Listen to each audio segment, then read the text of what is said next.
India में गुजराती और मारवाड़ी हमेशा अपने बिजनेस माइंडसेट के लिए जाने गए हैं। मुकेश अंबानी गुजराती फैमिली से बिलोंग करते हैं। गौतम अडानी भी गुजराती है।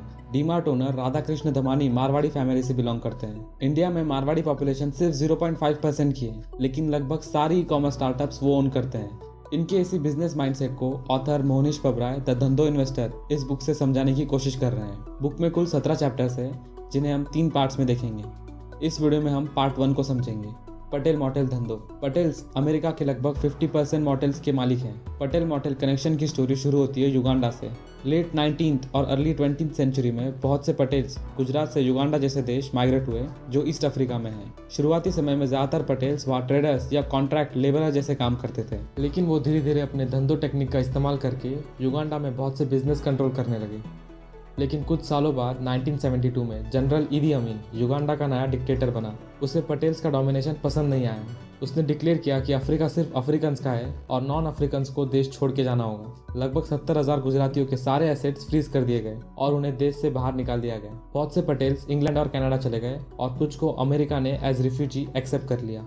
साल 1973 के दौरान दया भाई पटेल, जिन्हें सबके साथ युगांडा से निकाल दिया गया था, वो एज रिफ्यूजी अपनी वाइफ और 3 टीनेज बच्चों के साथ यूएसए में सेटल हो गए। उन्होंने एक 20 रूम का छोटा मॉडल देखा जो बड़े सस्ते में मिल रहा था। बैंक से 80 to 90% लोन मिलने की पूरी संभावना थी।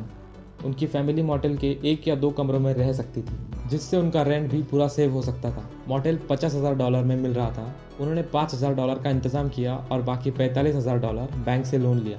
एक दिन के $12 से $13 के रेट से 50 से 60% ऑक्यूपेंसी के साथ भी मॉडल सालाना $50,000 की कमाई कर सकता था।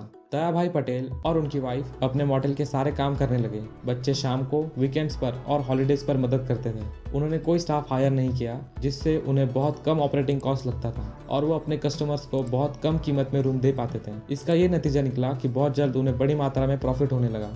अमेरिका के टोटल पॉपुलेशन में से सिर्फ 0.2% लोग पटेल्स हैं, लेकिन कमाल की बात यह है कि 50% से ज़्यादा मॉडल्स पटेल ओन करते हैं। इतने कम लोगों का एक छोटा सा ग्रुप कैसे इतने सारे रिसोर्सेस और एसेट्स ओन करता है? इस सवाल का जवाब सिर्फ एक वर्ड है, धंधो। धंधो का मतलब है कम से कम रिस्क उठाकर ज़्यादा से ज़्यादा प्रॉफिट कमाना। Heads I win, tails I don't lose much. Daya भाई की स्टोरी इंटरेस्टिंग थी। वैसे ही आपको मनीलाल की स्टोरी से भी बहुत कुछ सीखने को मिलेगा। मनीलाल पटेल नहीं है, लेकिन उनके फर्स्ट कजिन है और गुजरात से बिलोंग करते हैं। और एक टिपिकल पटेल की ही तरह धंधो माइंडसेट उनके जीन्स में पूरी तरह समाया हुआ है। मनीलाल का जन्म गुजरात में हुआ था। उनके 4 भाई और 2 बहनें थी। 1970s में उनके एक भाई अमेरिका माइग्रेट हो गए। मनीलाल सालों से इंडिया में अकाउंटेंट का काम कर रहे थे। 1991 में उनके भाई ने उन्हें अमेरिका बुला लिया। मनीलाल अपने वाइफ और बच्चों के साथ अमेरिका माइग्रेट हो गए। नो ईयर्स जॉब एक्सपीरियंस और टूटी फूटी इंग्लिश के साथ उन्हें यूएस में व्हाइट कॉलर अकाउंटिंग जॉब मिलने में बहुत मुश्किल हो रही थी। थक हार कर अंत में उन्होंने गैस स्टेशन पर नौकरी कर ली। 3 PM to 7 AM उनके वर्किंग आवर्स थे। 16 hours a day, 7 days a week। वो वीक में 112 घंटे काम कर रहे थे।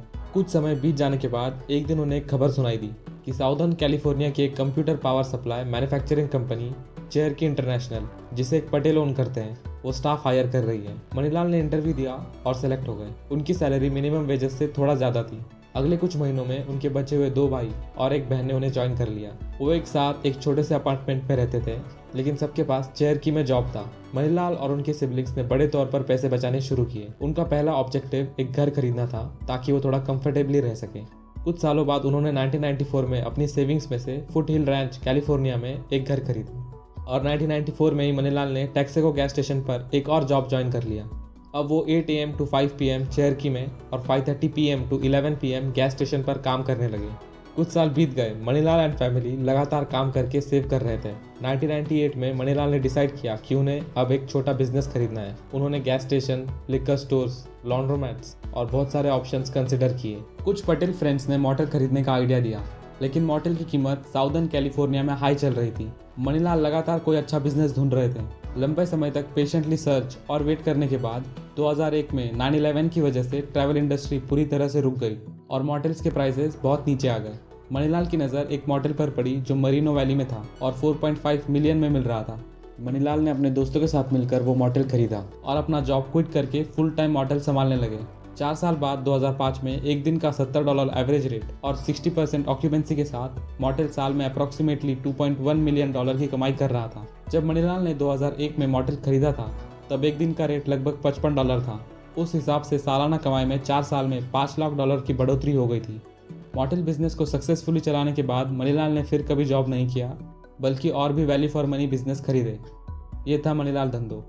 उन्होंने मेहनत की, हैवी सेविंग्स की, जल्दबाजी न करते हुए पेशेंटली राइट अपॉर्चुनिटी का वेट किया और फिर अपॉर्चुनिटी मिलने पर एक बहुत शांत पड़े बिजनेस सेक्टर में इन्वेस्ट किया जो बहुत सस्ते में मिल रहा था। उन्होंने पूरी तरह से अपने धंधो माइंडसेट को फॉलो किया जो कहता है heads I win, tails I don't lose much. Gujarat से 750 किलोमीटर के अंतर पर हमारे देश का the most colourful state of India के नाम से जाने जाने वाला राजस्थान बसता है और राजस्थान में एक छोटा सा डिस्ट्रिक्ट है मारवाड़। गुजरातीज की ही तरह मारवाड़ी भी धंधो माइंडसेट को स्ट्रांगली फॉलो करते हैं। जब 2005 में फोर्ब्स ने वेल्दीएस्ट ह्यूमंस ऑन प्लैनेट की एक लिस्ट जारी की तो बिल गेट्स और वॉरेन बफेट के बाद एक मारवाड़ी एंटरप्रेन्योर ने नंबर 3 पर अपनी जगह बनाई थी, लक्ष्मी मित्तल। आज से लगभग 40 साल पहले उन्होंने बिल्कुल जीरो से स्टार्ट किया था, लेकिन आज 2022 में उनकी नेटवर्थ लगभग 1460 करोड़ $। है। लक्ष्मी मित्तल के धंधो जर्नी की सबसे खास बात यह है कि उन्होंने अपनी सारी एनर्जी और शुरुआती समय का अपना लिमिटेड कैपिटल ऐसी इंडस्ट्री में लगाया जिसकी इकोनॉमी पूरी तरह से स्ट्रगल कर रही थी, स्टील मिल्स। इसके साथ एक और डिसएडवांटेज ये भी है कि अगर आप एक स्टील मिल के मालिक हैं तो फिनिश प्रोडक्ट की सेलिंग प्राइस पर और रॉ मटेरियल के प्राइस पर आपका कोई कंट्रोल नहीं होगा। लक्ष्मी मित्तल ने अपनी जर्नी की शुरुआत इंडोनेशिया में एक छोटी सी नॉर्मल स्टील मिल से की। लक्ष्मी मित्तल के धंधो माइंडसेट को हम इस डील में साफ साफ देख सकते हैं जो उन्होंने कजाकिस्तान में की थी। करमेट स्टील वर्क्स पूरी तरह से बर्बाद हो चुकी थी। उनके वर्कर्स की सैलरी तक कंपनी नहीं दे पा रही थी। सारे वर्कर्स और उनकी फैमिलीज बहुत परेशानी में थे और कंपनी के ओनर्स दिवालिया हो गए थे। कजाक गवर्नमेंट ने खुशी खुशी बहुत ही सस्ते में लक्ष्मी मित्तल को मिल की चाबियां दे दी। न सिर्फ लक्ष्मी मित्तल ने कंपनी के सारे पुराने वर्कर्स को फिर से जॉब्स दिए, बल्कि उन्हें सारे पेंडिंग वेजेस भी पे किए और 5 सालों के अंदर कंपनी को प्रॉफिटेबल बनाकर कैश और क्लाइंट से भरपूर बना दिया। वर्कर्स और उस टाउन के लोग लिटरली लक्ष्मी मित्तल की पूजा करते हैं। 1992 में लक्ष्मी मित्तल ने सेम स्टोरी रिपीट की जब उन्होंने रोमानिया में सिबाल्सा मिल को $220 मिलियन में मैक्सिकन गवर्नमेंट से खरीदा। मारवाड़ी बिजनेसमैन सिंपली एक्सपेक्ट करते हैं कि उनका इन्वेस्टेड कैपिटल 3 साल में डिविडेंड्स के रूप में उन्हें वापस मिल जाए और प्रिंसिपल अमाउंट की वैल्यू उतनी बनी रहे जितना उनका इन्वेस्टेड कैपिटल था। मतलब अगर 20 मिलियन में बिजनेस खरीदा गया है तो बिजनेस की वैल्यू फ्यूचर में 20 मिलियन से कम ना हो।